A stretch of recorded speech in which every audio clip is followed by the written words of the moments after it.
Pourquoi est-il important de redéfinir la relation de couple à différentes étapes de la vie? C'est le sujet de ce 40e épisode.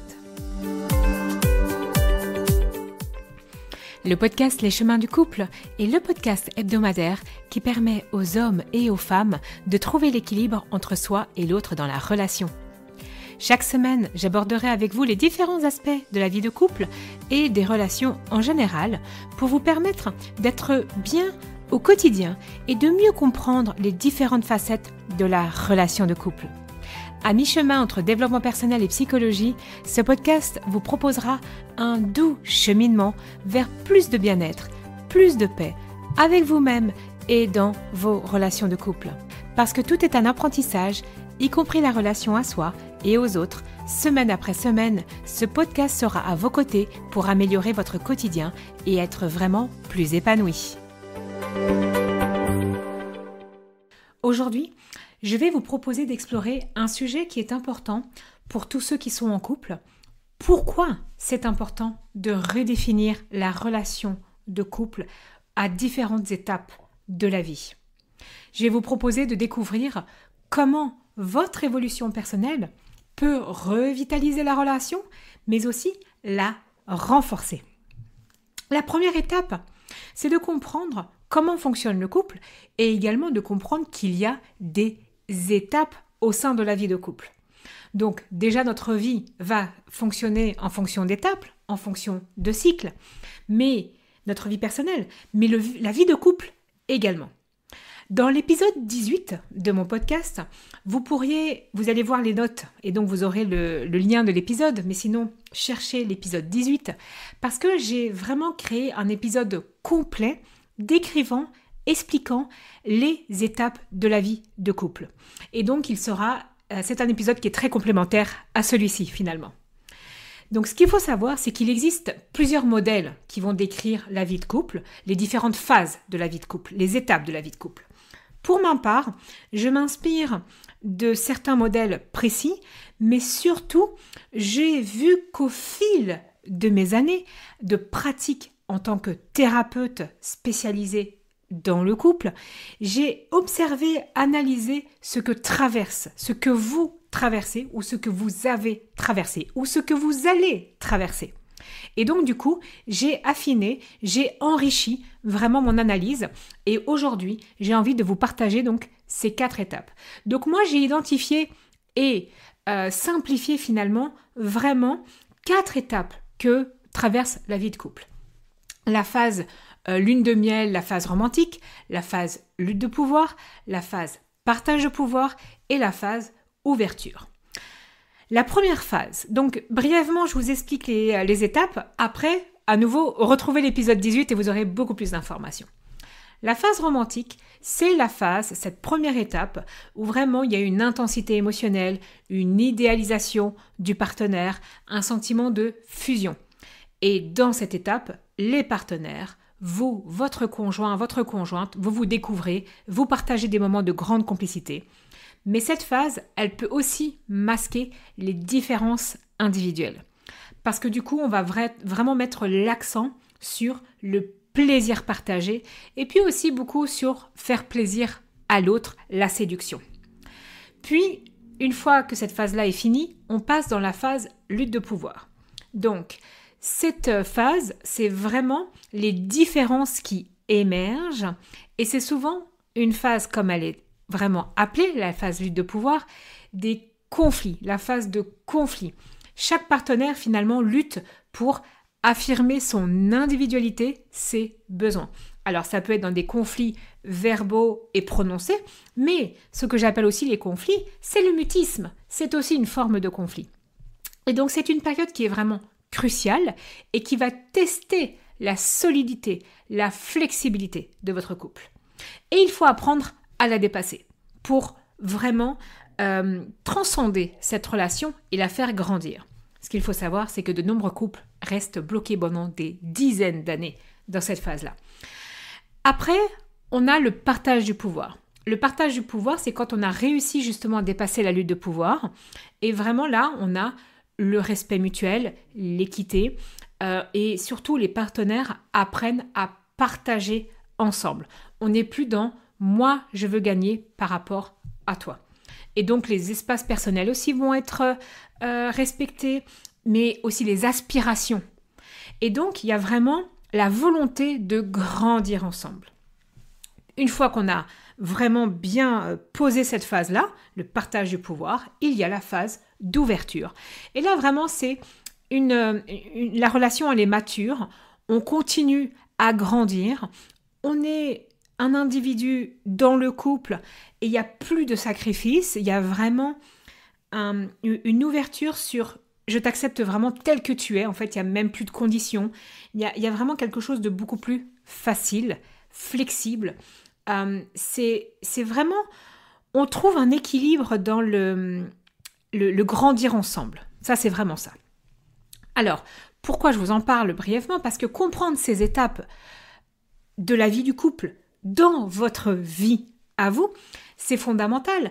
Parce que ça va vous permettre à certains moments de redéfinir déjà votre relation, mais redéfinir aussi qui vous êtes, ce que vous voulez aussi dans votre vie par rapport à votre couple. Et aussi du coup d'adapter la relation face aux changements qui vont être inévitables que va apporter la vie. Ça va vous permettre tout d'abord, par exemple, l'anticipation et la préparation. Quand on connaît les étapes typiques que vive la relation, ça va vous permettre d'anticiper, de vous préparer au changement. Ça va éviter les surprises désagréables. Ça va vous permettre aussi de comprendre certaines tensions, difficultés, qui sont des phases normales de la relation de couple. Donc par exemple, si vous reconnaissez la lutte de pouvoir comme une étape normale, eh bien vous allez travailler à dépasser les conflits, les difficultés, la lutte de pouvoir. Et vous allez les voir, et ça je vous le souhaite en tout cas, et même si vous êtes dedans actuellement, comme des opportunités de croissance plutôt que la menace de la relation. Ça va vous permettre aussi de comprendre, plutôt de mieux maîtriser la gestion des transitions. Alors, ce qu'il faut savoir, c'est que dans chaque vie de couple et chaque vie personnelle, on vit des moments de transition. Et ces moments de transition peuvent être une source de conflit, de stress. Et donc, en comprenant ces phases et en comprenant aussi, vous, votre cycle, vous allez travailler à vraiment ne plus avoir peur, ne plus être dans l'angoisse, la transition de ces phases, et plutôt les accepter en fait. Être dans la meilleure gestion des transitions, je trouve que c'est l'acceptation. Donc par exemple, quand vous passez de la phase lune de miel à celle de la lutte de pouvoir, eh ben, vous allez pouvoir saisir l'occasion de développer vos compétences en communication, en partageant aussi beaucoup mieux vos besoins, en étant moins dans l'adaptabilité, en vous montrant aussi tel que vous êtes. Et ça va vous permettre d'aller vers la phase de lutte de pouvoir avec beaucoup moins de friction.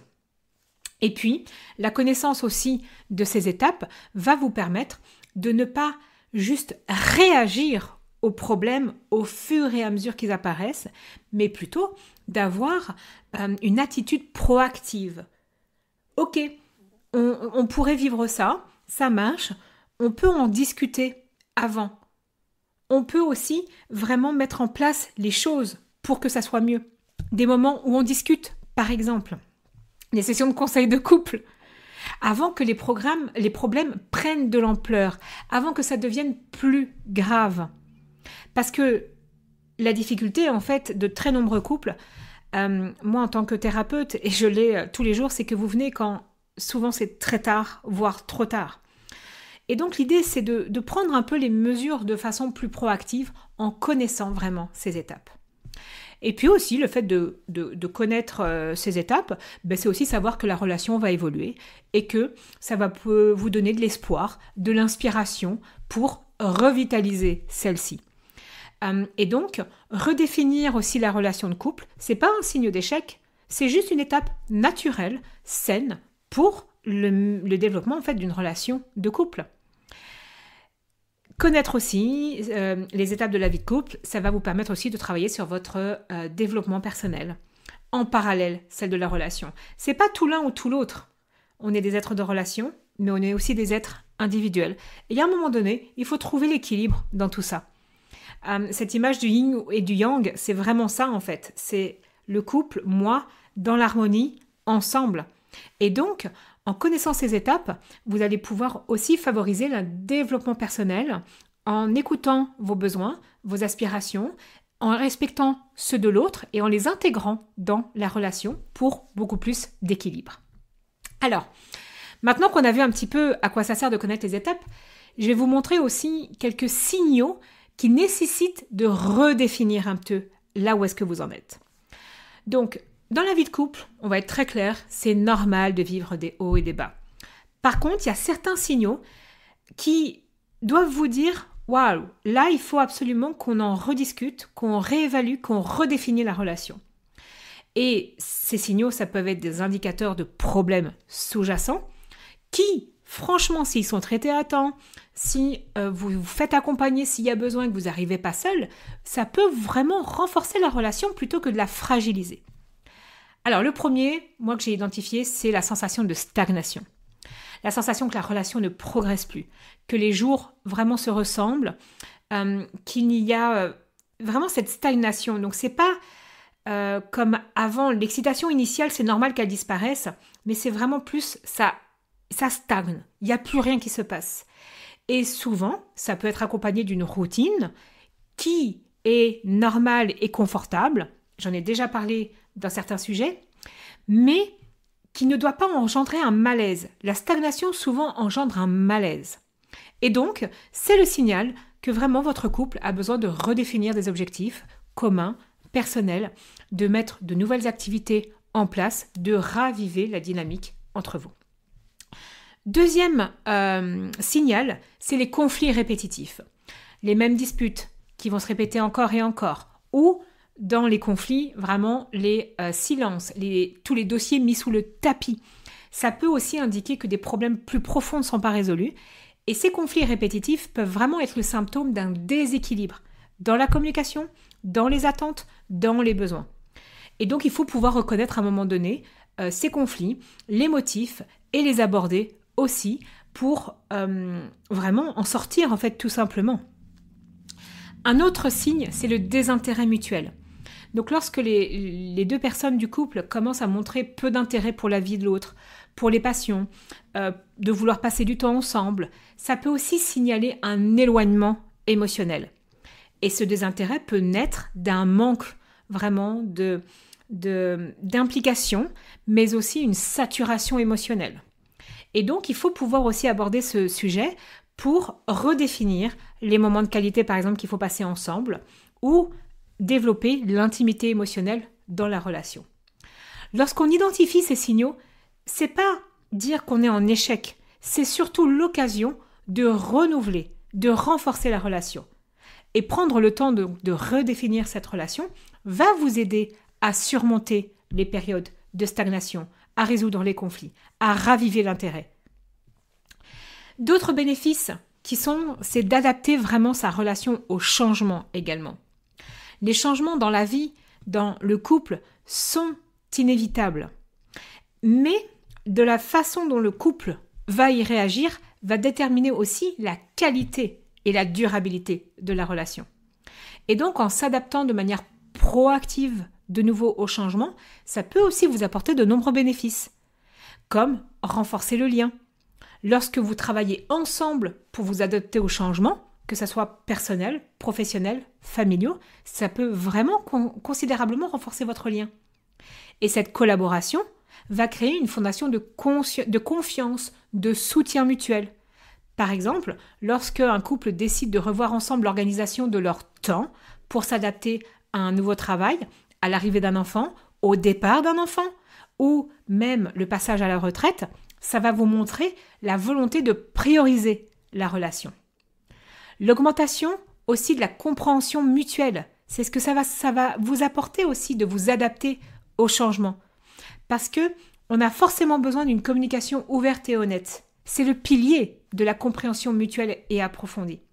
Et donc, si vous discutez des peurs, des attentes, des espoirs, eh bien, on en apprend beaucoup plus sur l'autre. Il y a aussi l'enrichissement de l'expérience commune.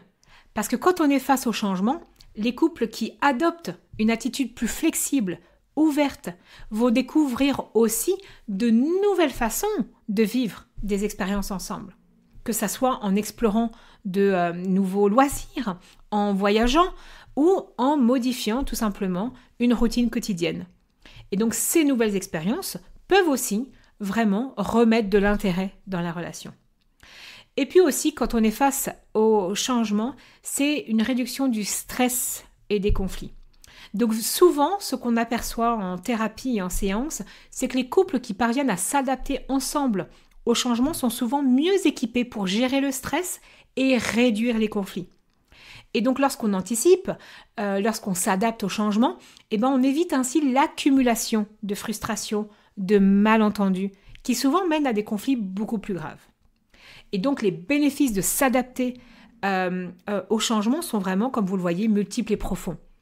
Donc, en acceptant et en n'ayant plus peur du changement, vous allez pouvoir survivre, mais faire grandir le couple. C'est vraiment choisir de transformer chaque épreuve, chaque période de vie, chaque période du couple aussi, de le transformer vraiment en quelque chose où vous allez être plus unis, plus forts ensemble en fait, et aussi de découvrir de nouvelles perspectives. Donc, pourquoi il faut redéfinir sa relation finalement ? Redéfinir sa relation de couple, c'est pas seulement une question de survie, c'est une opportunité de grandir ensemble et personnellement. Et pour moi, c'est vous permettre aussi de créer plus de bonheur. Donc moi, je vous encourage vraiment à réfléchir à la dynamique de votre propre relation. Est-ce que vous et votre partenaire, vous êtes prêts à vous engager activement dans l'évolution de votre couple ? Et donc, c'est vraiment une invitation aujourd'hui que je vous propose à voir au-delà du quotidien et à chercher ensemble des possibilités aussi de renouveau. Je vous invite donc maintenant vraiment à vous pencher sur cette dynamique de cette relation, de faire le point un petit peu où est-ce que vous en êtes dans les étapes. Et puis pensez aussi à la dernière fois où vous avez discuté ouvertement de vos attentes, de vos aspirations avec votre partenaire. Quand avez-vous ensemble pris le temps de réfléchir à la façon dont votre relation pourrait évoluer ? Chaque couple a la capacité de transformer ses défis en opportunités et en choisissant de redéfinir votre relation, vous choisissez de cultiver un jardin riche et diversifié. Maintenant, si vous êtes prêt à vivre une relation saine, épanouie et ou à transformer la dynamique de votre relation, je peux vous aider. Je vous invite à vous rendre sur mon site www.celinedomec.com/formulaire ou tout simplement regardez dans les notes de l'épisode, je vous ai mis le lien, cliquez dessus ou copiez-le dans votre navigateur. Ce formulaire, vous allez le compléter et grâce à celui-ci, je vais vous guider sur la meilleure formule où je pourrai vous accompagner. Et donc, si vous souhaitez être accompagné par moi, être soutenu dans votre démarche, que ça soit seul ou en couple, j'ai un processus qui allie les enseignements, un travail d'introspection, des sessions, des soins énergétiques, des exercices pratiques. Et ce processus a déjà accompagné des milliers de personnes. Donc, prenez le temps de compléter ce formulaire et je vais vous guider. www.celinedomec.com/formulaire. Si vous voulez continuer à avoir des ressources gratuites, pas de problème, continuez à écouter cet épisode de podcast. Mais si vous voulez aller plus loin maintenant, complétez ce formulaire et je prends le temps personnellement de revenir vers vous avec une proposition la plus adaptée à votre situation. On s'entend très bientôt.